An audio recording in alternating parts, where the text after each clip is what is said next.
What does the Wall Street Journal know? I'm meeting with them tomorrow. What does the Wall Street Journal know? They've been wrong about everything. So have you, by the way. You've been wrong about You're trying to turn this. You're trying to turn this. You've been wrong. No, you're trying to turn this into debate. There are business people. There are business people. You're wrong. You've been wrong. You've been wrong all your life on this stuff. Trump is on absolute fire in this Bloomberg interview. And if you're someone wondering, hey, why do so many people like Trump? Because some people don't understand it. You know what I mean? Some people don't understand why Trump has the level of support that he does. But if you're someone who doesn't understand it, just watch this interview. Just watch this Bloomberg interview. The way Trump talks, the way that he has these quick quips, the way he jokes around, the way that he's able to put interviewers and the media in their place, even during these combative interviews, that's one of the reasons why so many people like Trump. Because I can guarantee you, you've never seen a presidential candidate get cross-examined and get just attacked by the media in the way that Trump does. Yet Trump, every chance he gets, he still sits down and does interviews with these people who he knows are snakes. People who he knows are sharks in the water looking for a drop of blood. He goes on these interviews and he absolutely destroys these people all the time. And it's just a level of transparency that you don't get with any other politician. It's unlike anything that we've seen, at least in my lifetime. So I don't think we've ever seen a president or a presidential candidate sit down with these hostile interviews in the way we've seen Trump do so. And I don't know if we'll ever see something like this again. Because it's totally different. You're not going to see Kamala Harris doing interviews like this. You never saw Joe Biden doing interviews like this. They will never be picked apart by the media or by a journalist in the way that Donald Trump is. But he goes into these hostile territories and he holds his own. And more often than not, 99% of the time, he comes out on top, victorious, making the interviewers and the naysayers look stupid. And that's what happened once again in this Bloomberg interview. I want to go ahead and roll another clip from the interview. Probably one of the most hilarious snippets from the interview. And then I'll be right back with more.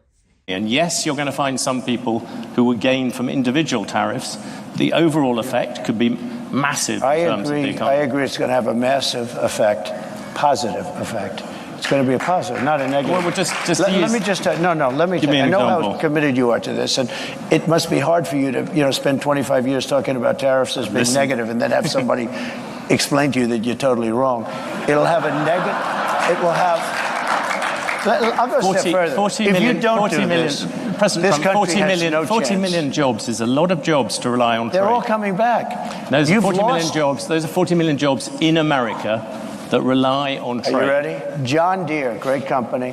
They announced about a year ago they're going to build big plants outside of the United States, right? They're going to build them in Mexico. And you threaten them with tariffs and they stop. That's right. I said, if John Deere builds those plants and not selling anything into the United States, they just announced yesterday they're probably not going to build the plants, okay? I kept the jobs here. You know, when it comes to Trump, I often see people saying, oh, what he did wasn't presidential, or he doesn't act presidential enough, or this wasn't presidential enough, or what he said wasn't presidential. Well, why do you think so many people like him? People are sick and tired of politicians, okay?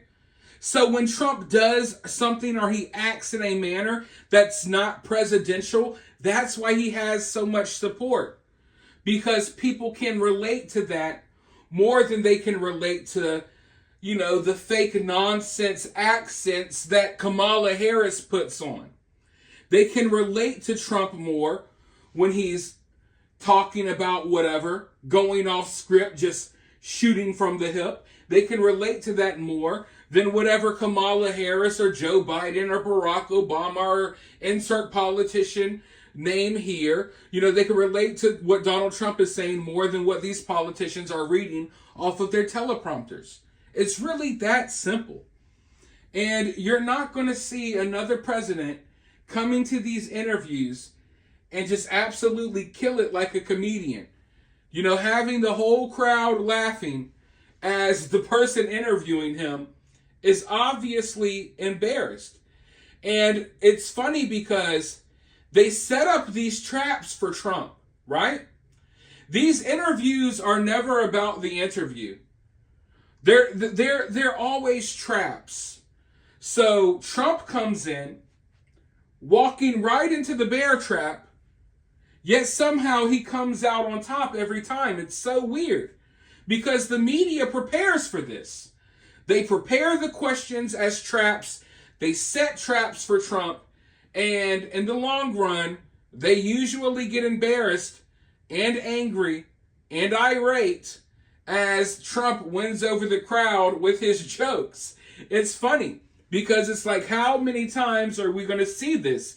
Y'all keep setting yourself up for failure. It doesn't work. Sorry. Get over it. You know what I mean? I would like to see a constructive interview sometimes instead of basically, hey, Trump, come in for an interview so we can attack you for 90 minutes. But overall, I think you all should go watch this interview if you haven't in its entirety. And let me know what you think about it down in the comments below. While you're down there, hit that thumbs up, hit that subscribe, ring that notification bell. And if you find yourself getting too worked up by all of this, remember, it's just political cinema.